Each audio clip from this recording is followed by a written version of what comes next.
ایک طرف اللہ تبارک و تعالیٰ فرماتے ہیں کہ زمین پر چلنے والی کوئی مخلوق ایسی نہیں جس کا رزق ہمارے ذمے نہ ہو۔ دوسری طرف ہم روز دیکھتے ہیں کہ بہت سارے بچے اس دنیا میں بھوک سے مر جاتے ہیں، بہت سارے خاندان غربت کی وجہ سے خودکشی کر لیتے ہیں۔ تو اس کا کیا مطلب ہے کہ اللہ نے اپنا وعدہ پورا نہیں کیا؟ نہیں، ہرگز نہیں، بلکہ یہ بھوک سے مرنا اور خودکشی کرنا اس لیے ہوا کہ ہم سب نے رزق کی درست تقسیم نہیں کی، ہم نے وسائل پر قبضہ کر لیا اور اپنے صدقے غلط جگہ استعمال کیے۔ ہمارے صدقوں کے مستحق وہ لوگ تھے جو مانگتے نہیں ہیں مگر ضرورت مند ہیں، لیکن ہم نے اپنے پیسے پیشہ ور فقیروں کو دیے۔ جہاں خرچ کرنے چاہیے تھے وہاں خرچ کرنے کا کبھی سوچا نہیں۔ نبی اکرم صلی اللہ علیہ وسلم نے فرمایا کہ بہترین صدقہ وہ ہے جو کسی حقیقی محتاج تک پہنچے۔ یاد رکھو کہ ہمارے صدقوں کا مستحق وہ باپ ہے جو صبح اٹھتا ہے، باوقار لباس پہنتا ہے اور کام کے لیے نکل جاتا ہے، لیکن ہم سب کے سرد رویوں کی وجہ سے وہ شام کو خالی ہاتھ لوٹ آتا ہے۔ ایک لمحے کے لیے سوچو، اگر یہ سب حالات آپ پر آئیں تو آپ کیسا محسوس کریں گے؟ یہ سفید پوش لوگ ہیں، عزت دار ہیں اور خوددار ہیں، جو ٹوٹ رہے ہیں، بکھر رہے ہیں مگر کسی کے آگے ہاتھ نہیں پھیلاتے۔ یہ وہ لوگ ہیں جن کے لیے قرآن کی آیات نازل ہوئی اور انہی کے لیے زکوٰۃ فرض کی گئی تاکہ یہ سب بھی اسی عزت سے جی سکیں جس عزت سے ہم جیتے ہیں۔ خود سے پوچھئے کہ اللہ نے آپ کو مال کیوں دیا؟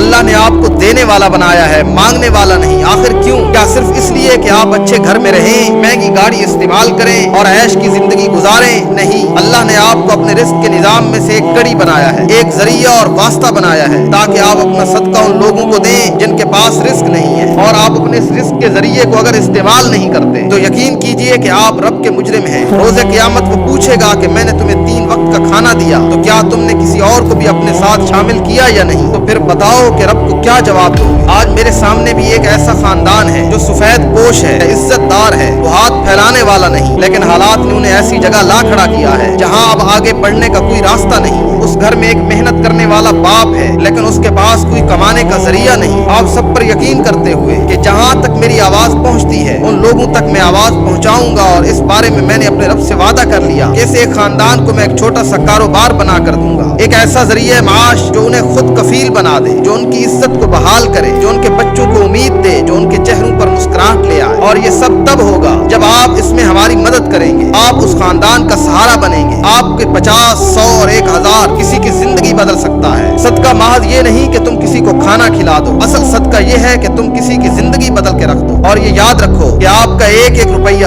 ایک ایک پیسہ ہمارے پاس امانت ہوگا، ہم آپ کو اس کا حساب دیں گے اور ہم آپ کی امانت میں ہرگز خیانت نہیں کریں گے۔ اور اگر آپ اس خاندان کے لیے ڈونیٹ کرنا چاہتے ہیں اور آپ یہ چاہتے ہیں کہ آپ کی وجہ سے ایک خاندان اپنے پاؤں پر کھڑا ہو جائے، مجھے میسج کیجئے، آپ کو ڈونیشن کی ساری تفصیلات بھیج دی جائیں گی اور یہ صدقہ آپ کی زندگی کا ایک بہترین صدقہ ہوگا۔